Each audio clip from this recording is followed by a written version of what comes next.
Hi, this is Andrej. I kind of lost my voice. Sorry, but yesterday the Czech beer was too cold and too good. That's just how it is. You have to accept it. And what about this motorcycle? This is probably the hardest test. Or it's very difficult to evaluate this motorcycle because usually it's like this. Harleys are judged as Harleys because no one ever expected a Harley to brake, turn, or accelerate. It was simply supposed to be fun and enjoyable to ride. And if I were to judge this motorcycle as a Harley, I would say it's outstanding. It goes like crazy, brakes brilliantly, handles great, and the suspension works wonderfully. And so on and so on and so on. But the problem is that the people from Harley we spoke with yesterday is the PR manager. The other is the head of engineering.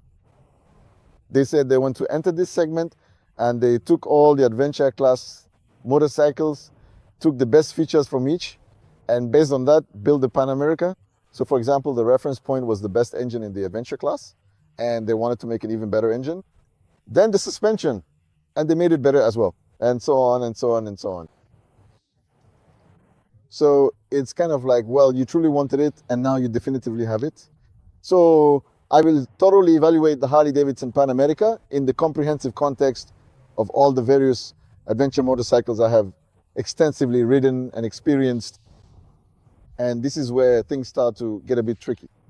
It's a bit like, imagine, I don't know, a new kid comes to school. The guy's from the States, he has a cool accent, looks good, and wears the trendiest shoes. The only problem is that in this new class, it doesn't matter how you look or what your name is, everything is judged by how well you play soccer. And the guy say, come on, man, let's hit the field, let's play.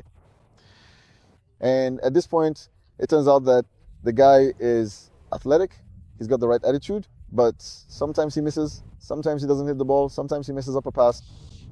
And that's kind of how it is in this case. You just can't build a motorcycle from scratch without any knowledge about it and end up with the best bike in the class. It's simply just not realistically possible. However, before I get into how each bike rides, I want to make it clear that we're all genuinely impressed that Harley-Davidson managed to pull this off at all, because it turns out it's not like they just took a new team, poached people from BMW, KTM, or Japanese brands, put together a new crew, and built a motorcycle. No! This motorcycle was designed and built by people who, for example, had spent 20 years making Milwaukee 8 engines, right? Or super twin cam engines and so on. So these are the same people who used to make those engines, and suddenly they're the ones building an engine like this. I'm really impressed, because this engine, the power unit, is honestly very, very decent. It didn't blow me away at any particular moment, really, but when you ride it, you just feel that the engine simply works. It's the same with other things. For example, the chief engineer, he used to work on Dyna models, not Dyna and similar things, and we pressed him a bit for details. And it turned out, for instance, that it was hard for them to accept the need to save weight. He said it kind of pains him that the motorcycle has so much plastic, that it's not more steel, because he had to completely change his approach. You talk about the engine sound, and you could tell that he simply doesn't like the sound of this engine, because he's used to something different. So considering that this was built by people who practically had no experience, starting from a blank slate, this motorcycle is really, really successful. As for the riding experience, it's like this. I got on the motorcycle, started riding at first, and tried to turn it. And I thought, I ride up to Mayush and say, hey, does yours not turn either? He says, yeah. And suddenly we think, damn, what's going on? Now, I know after 2 days of riding, I know what's up. Here we have a semi-active suspension. I feel like the priority was for this motorcycle to be able to go fast through corners so that, for example, it could compete with KTM in that way. Because when we were riding on very smooth, winding roads, and we were throwing this motorcycle hard into corner after corner at high speed, it was super stable, almost unbelievably stable, really gripping the asphalt. But we were mostly riding on these side roads full of bumps and similar stuff. And my conclusion at the end of the day, 2 days, is that the default suspension settings are just too stiff. Even the road mode is too stiff for me. In the end, I was using the soft off-road setting, because there you can set various different levels. There's a soft off-road suspension setting, and at that point the motorcycle became nice, pleasant, really soft. It started to handle well in the corners, and it absorbed bumps better, both on asphalt and off-road. So for me, that level should be the starting point, right? So from there, you can stiffen it up a bit. That's the baseline. And you can also soften it a little more. As for the engine, it has 150 horsepower, but that's all at the very top. And we rarely go there. There are 128 Newton meters, which is a very decent result, but it's not something to rave about. If I were to compare this engine, for me, it's like a strong Suzuki V-Strom, and its characteristics are more like the V-Strom than a KTM. So it's not a beast, it's powerful, it's linear, but if you want it to go fast, you have to rev it a bit. What puzzles me is the lack of a quick shifter. You change gears the traditional way with the clutch. The clutch operates very smoothly, and the slipper clutch is really nice. The gearbox itself for a Harley is, a blast. And compared to others, it's just a properly functioning gearbox. It doesn't really stand out in any special way, but the lack of a quick shifter is a bit odd. So I asked the engineers, hey, why isn't there a quick shifter? And they said, well, yes, we considered it, but something. Sure, they just haven't made it yet. Because if you want to compete in this class, everyone has an up and down quick shifter. So how can you not have a quick shifter here? But anyway, I mostly just flicked the throttle. Even when I was downshifting, I gave it a little blip and bam, everything worked perfectly. What I really liked, and let me go back for a moment to the semi-active suspension. This is the system where the motorcycle lowers itself. It can lower itself by as much as 55 millimeters. And if you add the seat in its lowest position, the motorcycle can have, I think, a seat height of around 800 or 810 millimeters or something like that. Well, damn, that's very low. And what's funny is you don't feel this system at all. You can't tell that it's lowering or raising itself. You just stop and keep both of your feet while I flat on the ground. You feel very confident. And in my opinion, that's a feature that really sets this motorcycle apart from the competition and makes it likely that many people will be eager to choose it because you can simply be not very tall and still ride an adventure. As for the brakes, we have Brembo, and of course they're very effective, but this CBS system, everything works. It brakes well, and all but the feel under the rear pedal is, well, kind of dull, honestly. It kind of isolates you. And in many ways, this motorcycle is like that. You ride, everything works, but it just feels, well, kind of dull, a bit rough around the edges, sometimes even a bit clunky in places. These are just little quirks, small details, but that's how all of us felt except for our car driving friends who just rode it and said, hey, nice bike, everything's comfortable. And you see, that's a huge problem. The guys from the cars in general said that we nitpick in everything, that we dissect everything, pointing out this and that and the other. They say that with cars, you just accept the product as it is, and that's it. Because really, the truth is, overall, this is actually a very good motorcycle. It's really fun to ride. The only problem is that it entered the strongest segment currently on the market. And there we can still nitpick about various things. Like, for example, there's a windshield adjustment system, but it's not super easy to use. I mean, it doesn't work in a super smooth way. The gauges, LCD, we've got navigation and all that, but the letters are so small and kind of gray on a black background that it actually took me a while to even notice, oh, there's the temperature display somewhere here. So it's like Harley doesn't really know the average age of motorcyclists, especially, for example, in countries like Germany, where they'd probably like to sell a lot of these bikes. I had trouble reading those small numbers. So imagine someone who's, 60 years old. There are really a lot of things like that. But we agreed together with the guys that the base is actually very promising for a first motorcycle, for a first model, a first launch like this.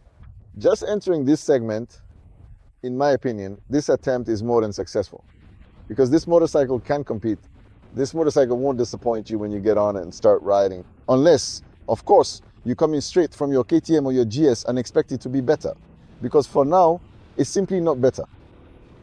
There's one more thing I couldn't test here, but I really want to, and I'll check it as soon as possible in Warsaw. That is how the non-special version rides, because we were riding the special version, which has semi-active suspension, while the standard version comes with regular Showa suspension, same as, for example, on the V-Strom with manual adjustment. It's entirely higher. This motorcycle, the ground clearance is greater, and it's lighter by a whole 14 kilograms. This one weighs 258 kilograms, fully fueled, while that one is 245, something like that.